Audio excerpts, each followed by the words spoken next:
오늘 시편 8편 1절에서 9절 말씀을 가지고 여호와 우리 주여라는 제목으로 함께 말씀을 살펴보려고 합니다. 지난 주간부터 날씨도 흐리고 습하고 그런데 기온은 높고 해가 나면 뜨겁고 정말로 무덥습니다. 그렇죠? 그래서 물도 시원한 물을 찾게 되고 길을 걸어도 그늘을 따라서 걷게 되고 어지간하면 밖에 안 나가고 에어컨이 있는 실내에 있고 싶은 마음이 더 드는 날씨가 계속되고 있습니다. 이런 날씨 속에서 잘 지내고 계시죠? 저는 요즘에도 일 마치고 수영을 가고 있는데, 수태기, 수영 권태기라고 하죠. 수영을 배우려고 시작했고, 좋아서 시작했지만, 정체가 오고, 이미 배운 영법도 막 흐트러지고, 그래서 힘들고 하기 싫고, 요즘 제가 겪고 있어요. 그래서 지난 한 주간도 뭐 해봐야 일주일에 3번이지만 가기 직전까지 갈까 말까 오늘은 쉴까 어떤 핑계로 나를 합리화시킬까 막 그랬어요. 근데 워낙 덥고 습하고 그래서 찝찝한 날씨가 이어지다 보니까 참고 갔습니다. 역시나 힘은 들었지만 물에 있다 오는 거니까 또 마지막에 시원한 물로 샤워까지 하고 나오니까 상쾌하고 좋았습니다. 지난 금요일도 그랬어요. 한 주간 내 스스로에게 준 미션을 달성했다. 라는 그런 뿌듯함과 운동 후에 찾아오는 그 만족감들 있잖아요. 또 무더운 날에 몸을 시원하게 해주는 데서 오는 쾌감을 동시에 맛본 것이죠. 그런데 그런 뿌듯함과 만족감, 쾌감이 센터 밖으로 나오자마자 사라졌어요. 훅 하고 불어오는 덥고 무거운 바람에 제 입에서는 막 에잇! 이라는 작은 소리와 함께 그런 상쾌한 기분들이 순식간에 날아가 버린 것입니다. 참 별거 없어요. 그쵸? 근데 그때 문득 서쪽 하늘을 보게 됐는데 뭐가 있었을까요? 서쪽 하늘에? 미확인 비행물체. 해는 이미 졌지만 남겨진 빛 덕분에 생겨난 붉은 노을 그리고 어두워져가는 주차장을 밝히는 가로등들 하루를 마무리해가는 자연과 사람 사는 세상이 만들어낸 조화가 너무너무 예쁘더라고요. 그래서 저도 모르게 핸드폰을 꺼내서 사진을 찍었어요. 그리고는 어떻게 했을까요? 우리 가족 단톡방에 올렸어요. 실제로 같이 보면 더 공감이 되고 좋았겠지만 사진으로라도 그 순간의 기분을 함께 나누고 싶어서 그렇게 한 것이죠. 저는 좀 일찍 출근을 합니다. 그래서 보안실에 앉아 있다 보면 아침 일찍부터 바람이 엄청 불어대거나 예상치 못했던 비가 내릴 때가 있어요. 그러면 아내한테나 아니면 가족 톡방에다가 글을 남겨요. 바람이 많이 분다. 혹은 뭐 비가 내린다. 우산 챙겨. 뭐 이런. 여러분 혼자 마트에 갈 때가 간혹 있죠. 저도 살 것들이 있어서 혼자 갈 때가 가끔 있는데 그렇다고 생각한 것만, 계획한 것만 사고 나올 때는 많지 않습니다. 우선은 사려고 했던 것들을 먼저 이렇게 어, 장바구니에 담지만 여기저기 둘러보다 보면 하나, 둘 눈에 들어오는 것들이 있어서 그런 것들도 함께 담는 것인데 어떤 것들이 눈에 들어오는 것일까요? 지금 사려고 했던 것은 아니지만 평소에 내가 좋아하는 것들, 먹고 싶은 것들, 아니면 집에 필요한 것들, 아니면 우리 아내가 즐겨 먹는 것들, 우리 아이들이 좋아하는 것들, 이런 것들이 제 눈에 들어오는 것입니다. 여러분 아침에 아이들을 학교에 보내고 나면 이제 가족들 각자가 자기에게 주어진 자리에서 자기에게 주어져 있는 하루의 일정들을 소화합니다. 그렇죠? 그리고 늦은 오후나 저녁이 되면 집에서 그 얼굴들을 마주하게 되는데 그렇게 하루를 살아낸 가족들의 얼굴을 보자마자 그리고 내 아내가 내 남편이 아이들이 하는 말 한마디를 듣자마자 우리는 상대방의 하루를 구체적으로는 알 수 없겠지만 어느 정도는 짐작할 수 있습니다. 오늘 좋은 일이 있었구나. 아니면 오늘은 힘들었구나.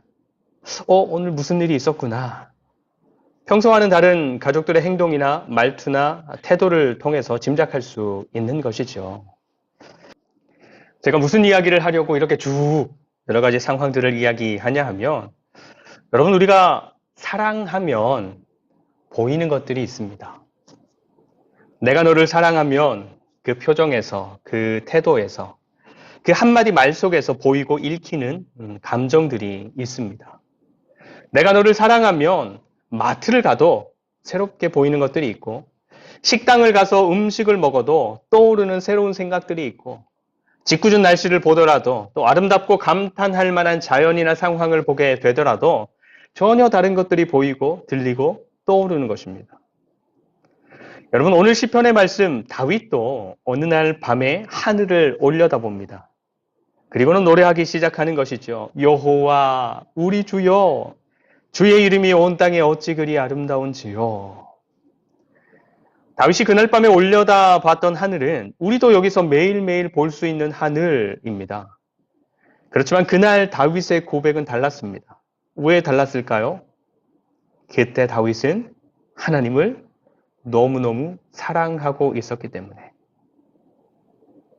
지금 이 고백이 다윗이 들판에서 양을 치던 시절에 하늘을 올려다보면서 했던 고백인지, 아니면 왕으로 기름 부음을 받았지만 계속해서 사울에게 쫓기던 시절에 밤하늘을 보면서 했던 찬양인지, 아니면 왕이 되고 난 후에 너무너무 평화로웠던 어느 날에 문득 밤하늘을 보면서 했던 노래인지는 알 수 없지만, 오늘 이 시편의 고백을 할 때 다윗은 하나님을 너무너무 사랑하고 있었구나.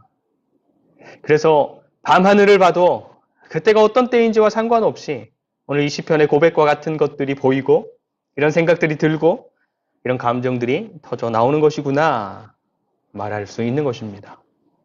그래서 오늘 말씀 속에서 하나님을 너무너무 사랑하는 다윗이 밤하늘 속에서 봤던 하나님의 아름다움이라는 게 무엇이었는지, 그리고 하나님의 아름다움과 더불어 본 것들이 또 어떤 것들인지를 함께 정리해 보면 좋겠습니다. 먼저 1절 말씀을 볼까요? 1절. 여호와 우리 주여, 주의 이름이 온 땅에 어찌 그리 아름다운지요. 주의 영광이 하늘을 덮었나이다. 아멘. 문득 밤하늘을 올려다본 다윗이 하나님에 대해서 고백하는 말, 첫 번째 말이 뭐죠? 여호와 우리 주여. 그렇죠? 여러분, 여호와가 뭐예요? 여호와, 하나님의 이름입니다. 그냥 아무 신에게나 붙일 수 있는 이름이 아니라 출애굽기 3장에 보면 하나님께서 이스라엘 백성들을 애굽에서 불러내서 당신의 백성으로 삼으시려고 모세에게 말씀하실 때, 야, 내 이름을 여호와라고, 너희를 불러내서 하나님과 하나님의 백성이라는 관계를 맺으려고 하는 내 이름을 여호와라고 알려주어라. 그렇게 당신의 백성들에게 알려주신 하나님의 이름이 여호와입니다. 그래서 다윗이 지금 여호와라고 부르는 것은 우리 조상 때로부터 지금까지, 그래서 지금 나하고도 언약 관계에 있는 하나님, 그래서 나를 너무너무 잘 아시고 나와 친밀하게 사귀고 있는 하나님, 바로 그 하나님을 지금 부르고 있는 것입니다. 그리고 이어서 또 뭐라고 부릅니까? 우리 주님, 그죠? 우리 주. 저 위에서, 저 멀리서 세상을 막연하게 다스리는 통치자, 어떤 한 통치자가 있어. 그런 통치자가 아니라 내 삶에 지금 함께 하시면서 내 삶을 실제로 통치하시는 하나님, 구체적으로 통치하시는 하나님, 어제도 함께 하셨고 오늘도 함께 하고 있고 내일도 함께 하시면서 말씀하시고 간섭하시고 때로는 책망하시고 인도하시고 구원하시는 그 하나님을 고백하며 부르고 있는 것입니다. 여러분, 이 두 이름이 왜 중요할까요? 이 두 이름이 왜 중요할까요? 이런 관계를 통해서만 우리는 보이지 않는 하나님을 보게 되고 그분의 음성을 듣게 되고 그분과 사귀고 그분과 동행하고 그분을 사랑할 수 있기 때문인 것입니다. 이 관계가 시작되지 않으면, 이렇게 부르는 관계가 시작되지 않으면 그 다음에 오는 어떤 고백도 진행될 수 없는 것입니다. 여러분, 하나님과의 관계가 시작되었습니까? 정말로 시작되었습니까? 하나님을 그냥 지식, 정보로만 알고 있는 것이 아니라 하나님과 하나님의 백성, 하나님과 하나님의 자녀라는 관계가 우리의 삶에 정말로 시작이 되었습니까? 그럼 그 관계의 방향은 어떻습니까? 점점 더 가까워지고 점점 더 친밀해지고 깊어지는 관계인가요? 아니면 반대인가요? 우리가 예수 그리스도를 우리의 삶으로 초대하고 나의 구원자이십니다. 주님, 나의 주님이십니다. 그렇게 고백하고 믿는 삶이 시작이 되었어도 여러분, 관계라는 것은 저절로 깊어지지 않는다라는 것을 우리는 우리의 삶의 경험을 통해서도 너무너무 잘 알고 있지 않습니까? 이스라엘과 블레셋이 전쟁할 때 블레셋에서 골리앗이라는 엄청난 장수가 나와서 싸움을 겁니다. 약을 올리고 조롱하고 막 엄청 떠들어요. 근데 이스라엘 쪽에서는 아무도 나서지 못했어요. 왜요? 골리앗은 그냥 딱 보기에도 너무너무 무서우니까. 그런데 어느 날 이스라엘 쪽에서 청소년 하나가 제가 나가서 싸우겠습니다 했죠. 누구예요? 다윗. 피지컬로 보면 게임이 안 되는 상황이었어요. 그런데 다윗은 전혀 겁내지 않았어요. 왜 그렇죠? 중학교 2학년이라서? 지금 자기는 골리앗과는 비교도 안 되는 강하신 하나님과 함께 있거든요. 보이지는 않지만 자기와 함께 하시는 하나님에 대한 확신이, 믿음이 너무너무 강했거든요. 여러분, 하나님에 대한 확신이 강하다, 믿음이 강하다라고 하는 것은 하나님과의 관계가 그만큼 가깝다, 친밀하다입니다. 그런데 다윗은 언제부터 그 정도의 믿음, 언제부터 하나님과 그 정도로 가까운 관계, 그래서 모두가 무서워하는 골리앗 앞에도 떨지 않고 나갈 수 있을 그 정도의 믿음을 가진 사람이 되었습니까? 하루아침에 갑자기 그렇게 된 게 아니라 그동안 양들을 치면서 광야로 들판으로 다니면서 하나님을 찾고 하나님을 의지하고 기도하고 하나님을 경험하고 그렇게 한 번 한 번의 경험들이 쌓이고 또 쌓이면서 골리앗 앞에 서는 것도 겁나지 않을 정도로 함께 하시는 하나님을 확신하는 하나님과의 관계가 되었던 것입니다. 여러분, 하나님과의 관계가 시작되었습니까? 그리고 우리가 살아내는 일상의 삶을 통해서 하나님과 관계가 조금씩이라도 점점 더 깊어져 가는 삶이 되고 있습니까? 그러면 그렇게 하나님을 향한 우리의 삶의 시간들이 한 겹, 두 겹 쌓이고 또 쌓여서 우리의 너무너무 평범하고 일상적인 삶의 현장 속에서도 오늘 말씀의 다윗처럼 하나님의 아름다우심을 보게 될 줄 믿습니다. 그래서 다윗은 고백합니다. 이어서 뭐라고 고백합니까? 주님의 이름이 온 땅에 어찌 그리 아름다운지요. 주의 영광이 하늘을 덮었나이다. 다윗은 하나님의 영광을, 살아계신 하나님을 어디에서 발견하는 삶을 살고 있는 거예요? 온 땅에서 보고 있는 것입니다. 삶의 모든 일들 가운데에서 하나님의 영광을 보는 것입니다. 근데 여기에서 다윗이 말하는 아름답다라는 말은 우리가 흔히 말하는 예쁘다, 멋지다 이런 의미의 단어가 아니라 강력한, 놀라운, 찬란한 그런 의미입니다. 그래서 사람들 중에서는 가장 높은 자리에 있는 왕에게 적용해서 쓰는 단어예요. 아름답다. 그래서 주님의 이름이 온 땅에 아름답다라고 하는 것은 하나님의 강력한 주권이, 하나님께서 하나님답게 일하심이, 역사가 온 세상에 가득합니다. 교회에만 있는 게 아니라, 우리가 예배 가운데에서만 볼 수 있는 게 아니라 언제나 어디에서나 어떤 일들 속에서도 하나님을 봅니다 하는 것입니다.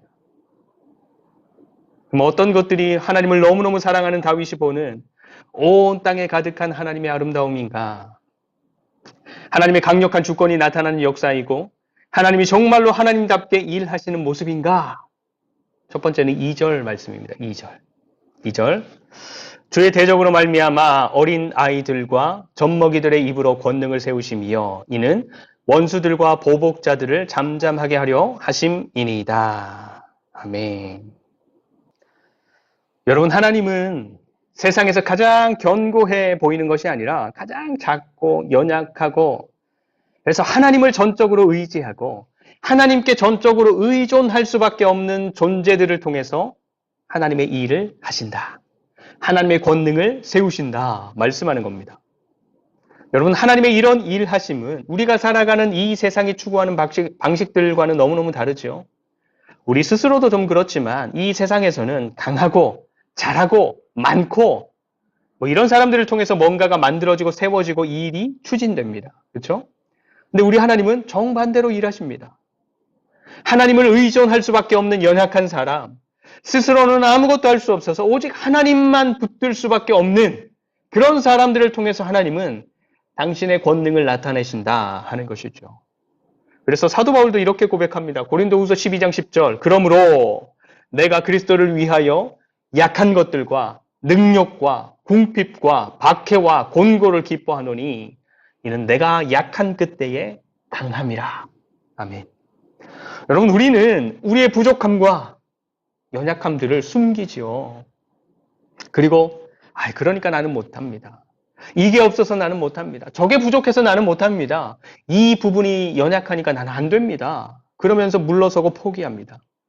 그런데 하나님을 깊이 아는 바울은 자기가 약한 것을 기뻐하고 자기한테 없어서 기뻐하고 자기가 해봐서 안 되니까 기뻐하고 고생이라 즐거워하고 세상에서 보면 이렇게 살아가는 바울은 완전 미친 것입니다.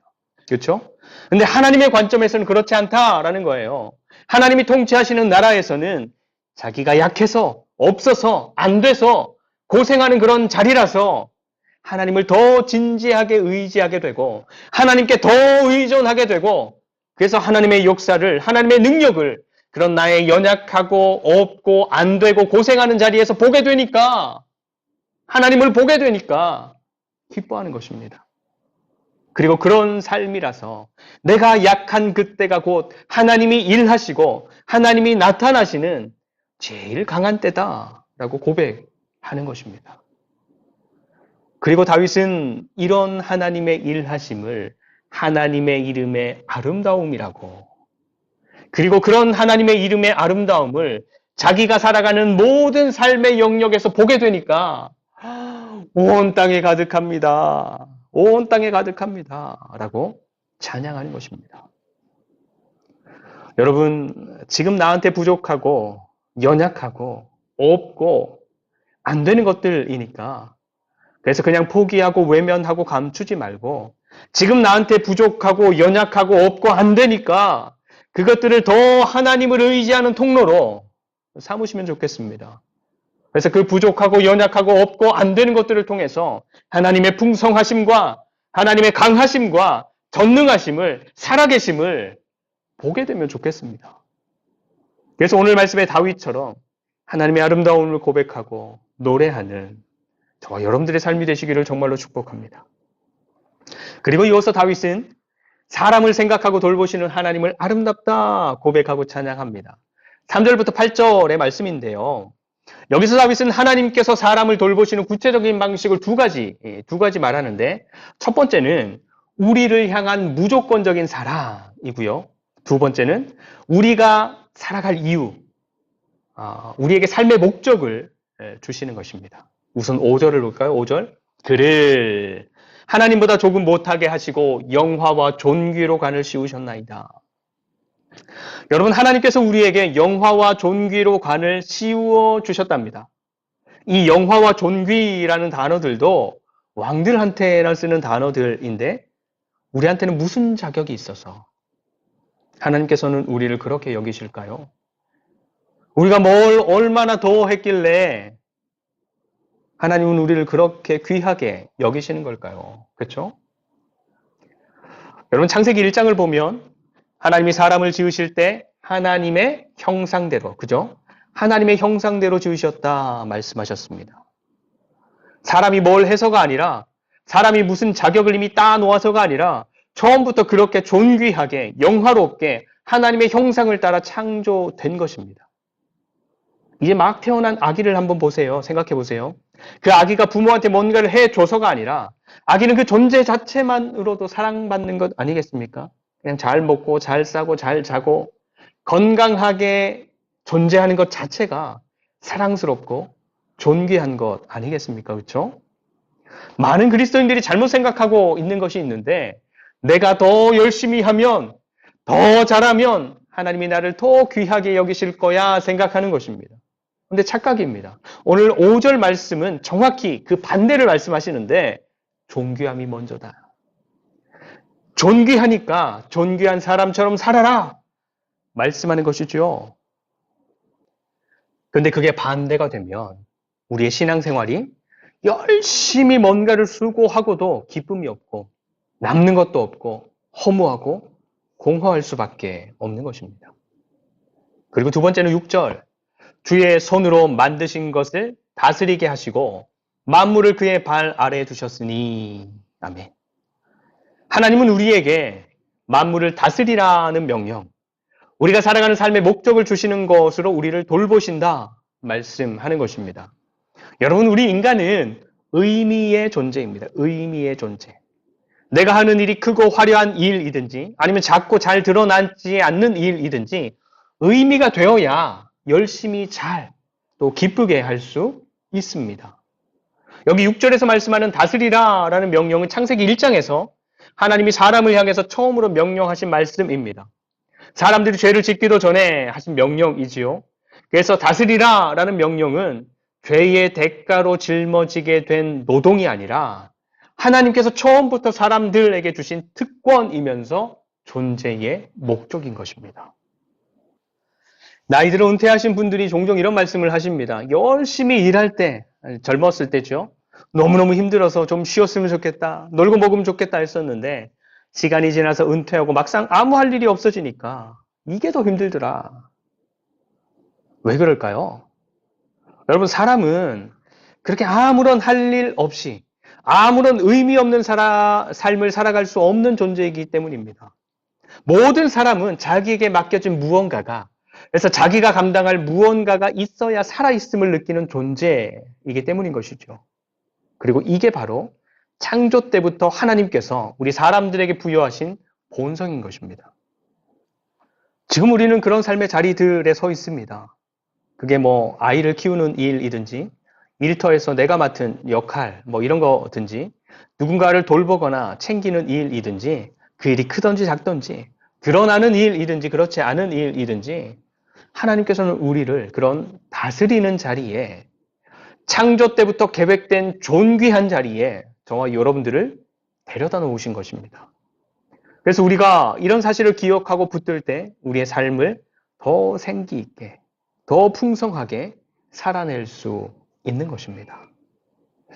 그런데 여러분, 다윗이 고백하는 오늘 시편의 말씀을 보면서 지금까지 말씀드린 것들이 여러분들의 삶에서는 보이십니까? 우리가 마주하는 삶의 수많은 일들 속에서 하나님의 아름다움, 연약함이나 부족함을 통해서 하나님의 영광을 드러내시는 하나님의 일하심이 보이십니까? 더불어 아무 조건 없이 우리를 사랑하시고 또 우리에게 맡기신 여러 삶의 자리를 통해서 우리를 일으키시고 세워가시는 하나님의 돌보심의 손길이, 우리를 향한 하나님의 그 마음이, 진심이, 하나님의 그 아름다움이 보이십니까? 여러분, 하나님을 사랑하면 보입니다. 하나님을 더 사랑하면 더 선명하게 보이는 것입니다. 어제와 같은 오늘을 살아가더라도, 오늘과 같은 내일을 살아가게 되더라도 어제보다 오늘, 오늘보다 내일 하나님을 더 사랑하게 되면 우리 삶의 모든 자리가 하나님의 사랑이고 하나님의 선물이고 은혜이다 라는 것이 점점 더 선명하게 보여지고, 그래서 더 분명하고 진하게 하나님의 아름다우심을 고백하고 찬양하게 될 줄 믿는 것입니다. 여호와 우리 주여, 주의 이름이 온 땅에 어찌 그리 아름다운지요. 하나님을 향한 아름다운 삶의 고백과 찬양이 일어나는, 평범하지만 결코 평범하지 않은 하나님 나라의 삶을 날마다 누리며 살아가는 저와 여러분들 모두가 되시기를 간절히 축원드립니다. 기도하겠습니다. 하나님, 보이지 않는 하나님이지만 하나님을 보고 하나님의 음성을 듣고, 그래서 하나님을 하나님답게 인정하며 높여드리고 또 하나님의 백성답게 우리에게 맡겨진 삶을 아름답게 살아내게 하여 주시옵소서. 하나님을 정말로 사랑함으로 보게 되고 얻게 되고 누리게 되는 모든 은혜의 삶을 잘 받아 누려가게 하시고, 그래서 눈에 보이고 귀에 들리고 손으로 만져지는 이 세상을 거뜬히 넘어서는 하루하루의 삶을 살아가게 하여 주시옵소서. 하나님, 오늘도 사랑합니다. 늘 진실한 마음으로 하나님을 향하여 걸어가게 하여 주시옵소서.